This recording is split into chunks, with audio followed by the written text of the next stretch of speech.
Ang topic natin ngayon ay tungkol sa ginawang pag-approve ni President Bongbong Marcos para sa pagbili ng mga multi-role fighter. Pero bago tayo magpatuloy, huwag niyong kalimutan pindutin ang subscribe button para lagi kayong updated.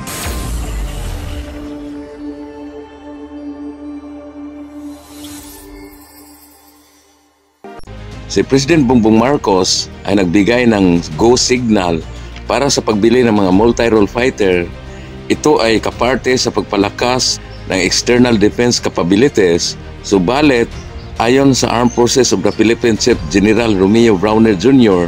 na wala pang desisyon at kung anong detalye o anong uri ng multi-role fighters at ilang units ang bibilhin, na ibig sabihin nito, wala pang final decision kung anong multi-role fighter ang bibilhin kahit pala na-approve na ito kay President Bongbong Marcos. Ang mga opisyal ng Armed Forces of the Philippines at ang Department of National Defense ay hanggang ngayon ay hindi pa nakapagdesisyon kung ano ang bibilhin ng multi-role fighter. Ang tagal na nila nito na pinaplano, maraming tao na ang ginugol at lumipas, bakit hindi nila ito pinaghandaan? Ngayon ang Armed Forces of the Philippines at ang Department of National Defense ay nalilito hanggang ngayon kung ano ang bibilhin at ilang units ba ang bibilhin. At nung mga nakarang buwan, ilang beses nang bumisita dito sa Pilipinas ang mga opisyal ng Swedish government at marami ng mga agreement ang pinipirmahan between Sweden at Pilipinas, pero wala pang final decision kung ano at ilan ang kukunin, kaya pala tumagal ang procurement ng multi-role fighter dahil hindi pa malaman ng Philippine Armed Forces at Department of National Defense kung ano at ilan ang kukunin ng multi-role fighter. Kailangan ng Pilipinas na maraming MRF o multi-role fighters, lalo na ngayon sa panahon na ito na agresibo ang ginawang aksyon ng China doon sa West Philippine Sea. Kailangan ng Pilipinas ng deterrence capability para maproteksyonan ang exclusive economic zone. Ang kasalukuyang 100 FA-50 fighters na mula sa South Korea na ngayon ay ginagamit ng Philippine Air Force ay hindi pa sapat ito na magprotekta sa ating bansa. Kaya kailangan ng maraming multi-role fighters sa madaling panahon. Ang Multi-Role Fighter Acquisition Project ay kasama ito sa ilalim ng Ray Horizon 3 at maraming nagsasabi na dapat 40 units ang kukunin na MRF, lalo na ang mga 5th generation fighter jet ang kukunin, tapos haluan na lang ito ng mga 6th generation fighter.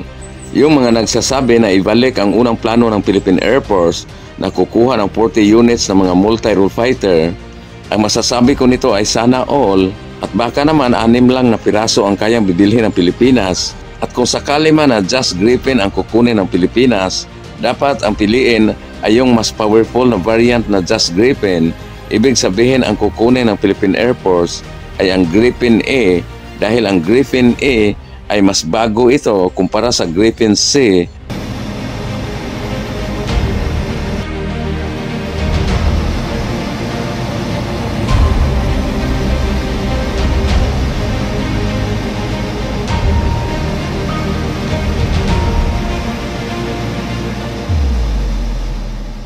Ang Gripen A ay mas malaki kumpara sa Gripen C at mas malaki din ang kanyang maximum range dahil mas malaki ang Gripen A at mas marami ding mga weapons ang kayang ikakarga nito at ang kanyang electronics warfare ay napaka-advanced na maikumpara mo sa ginamit ng F-35 Lightning ng United States Air Force.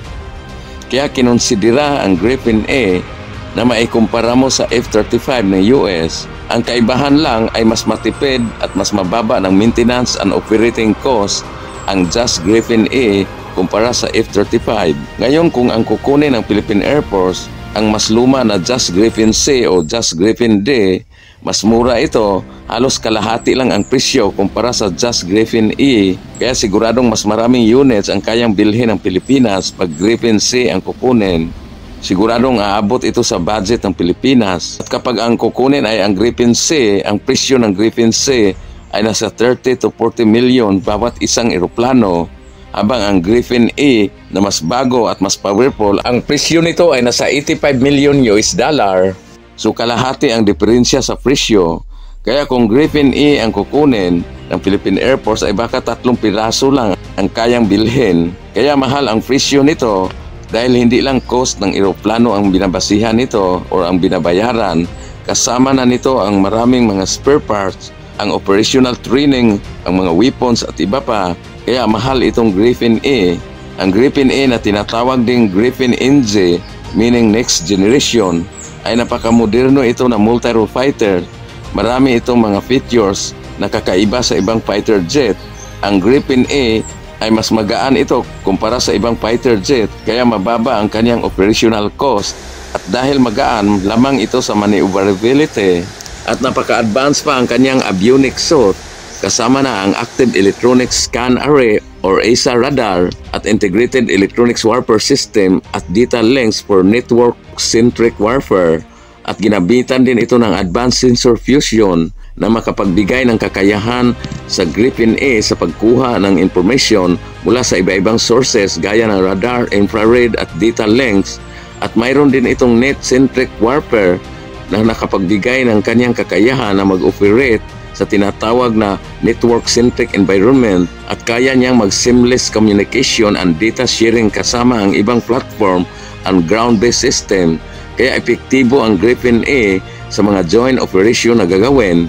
At ito pa ang maganda ng Griffin A ay mayroon itong tinatawag na STOL capability na di kaya ng F-16. Ang STOL na ang ibig sabihin ay short take-off landing na kaya niyang mag-take off o magla-landing sa maliit o maiksi na runway o kahit sa kalsada o sa kalye pwede na.